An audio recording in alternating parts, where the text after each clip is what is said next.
Final Friday Frenzy, presented by Pepsi, starts now. Well, welcome in for another Friday Frenzy. Welcoming back Jake Bedell, who was at the Illinois game last week. He missed it.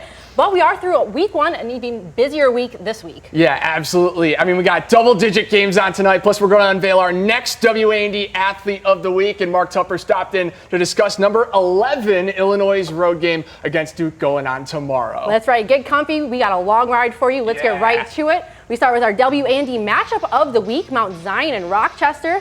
The Braves back home hosting a Rockets team, a battle of 4A teams. Braves backed up, third and long. Keller Stocks is going to look for a man. He's under pressure, roll to his right. He launches it deep. Jacob Harvey gets behind the defense, and look at him. He pulls away, 88-yard touchdown. Not his only one tonight. The Braves up 7-0. The student section was loving this one tonight.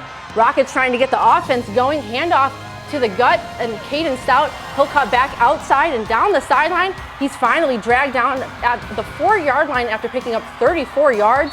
In the next play, Tanner Beal calls his own number. He's going to go up the middle for 4 yards for the touchdown. The Rockets would miss the extra point. Mount Zion would add a field goal before half to go up 10-6, but Rochester comes from behind to take this one 28-24. What a game. Well, to the capital city we go for a CSH showdown. Springfield High hosting MacArthur. The Generals in their own territory. The run goes up the gut, but it gets stuffed at the line of scrimmage for little to no gain. Max stayed on the march, though. This is Thomas Jarrett stepping into it, slinging it downfield, and drops it in the basket. And DeMonte Phillips, he's down inside the 10, and that sets up a goal line opportunity. Fourth down, the only question, where's the ball at? And the linesman comes in, says they got it. Chalk up 6 points. Mac holds off the Sens, 43-42. Headed south to Chatham in Glenwood, welcoming North County over from Missouri. Man, that's a hike. Well, they're going to bring up first possession for the Titans. It's Colton Knadler rolling out to his right, throws to the end zone. It's Andrew Schwartz going up to get the touchdown. Student section going nuts tonight.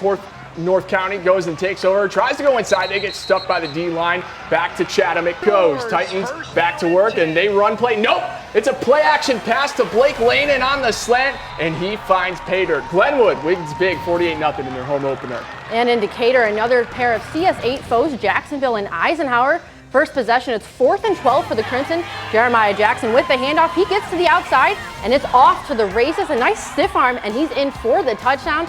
Jacksonville up 7-0 early in this one. Panthers turn now. They're going to have some time. The quarterback flushed out of the pocket. He airs it deep and connects to a receiver, and he's off to the races. He's going to get tripped up just inside the red zone, but the drive was stalled with an interception just outside the end zone. Jacksonville's going to take this one big on the road, 47-12. And a 16-mile trip is all that separates Clinton and Warrensburg-Latham. Both teams trying to rebound from a week one setback. Cardinals' Jaden Peck with time. He's going to let it fly, and he connects to Joey Dominic, and he's going to pick up a nice pickup before getting taken down just inside the 20-yard line. What a run. Later on in the drive, Peck is going to look for the end zone, but he's going to be picked off by Luther Fitch in the end zone. The Maroons making a play, but Warrensburg's going to bounce back. Brendan Bonds with the handoff, and he would find some holes and is in for the 58-yard touchdown run. A lot of long runs tonight. Yeah. Cardinals flying away with a victory, 49-12. A couple of 1-0 teams. St. Teresa made the long trip to take on Illini West, but unfortunate result today. They fall 35-15 on the road. A duel in Sangamo between a pair of 1-0 teams. Pleasant Plains visiting Maroa Forsyth, and get your papers out to keep scoring this one. Roy Pulliam gets the quick toss, far side, and he finds the end zone for the touchdown. And later on, it's 14-7 Trojans. Ryan Shepard, beautiful pass to Zach Smith in the back corner of the end zone. Maroa increases their lead. Shepard again, he's got some time inside the pocket, airs it out deep and finds Caden Birmingham wide open. Nobody's going to touch him. Well, maybe a little bit right there inside the red zone, but he's in for the touchdown. Trojans roll 68-21. Also in the Sangamo, Riverton was hitting the road to take on Olympia up north. The Spartans flip it to Caden Collins. He's going to get to the outside, and he's going to be in for the easy touchdown run. He would dodge some tackles there. Olympia would be up 7-0 early on.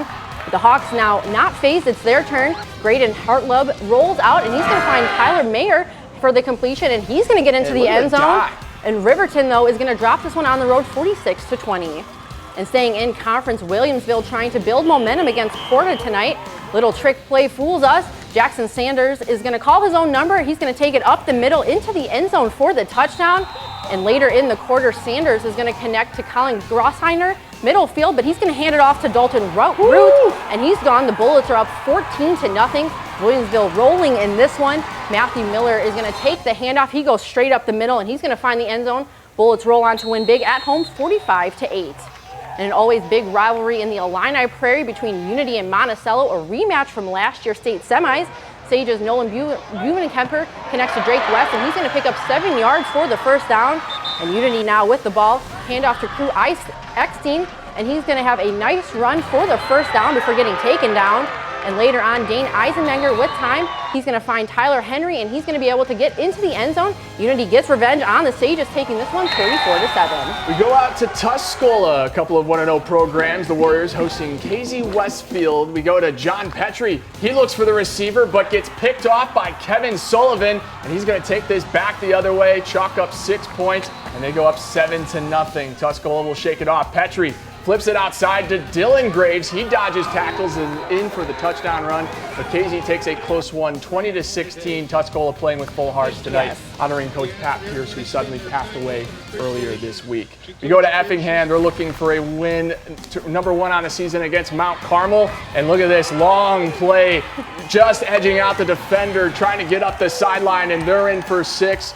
Bring it back once again. They go inside give. Nope, that's play action pass and a wide open dart down the sideline once again. Another 6 points for the Hearts. Chalk up another score. Let's go inside give. Check it out here. We're looking to give it back to the running back. A little delayed snap here. The handoff, finding his way to go through traffic, and another 6 points for the Hearts.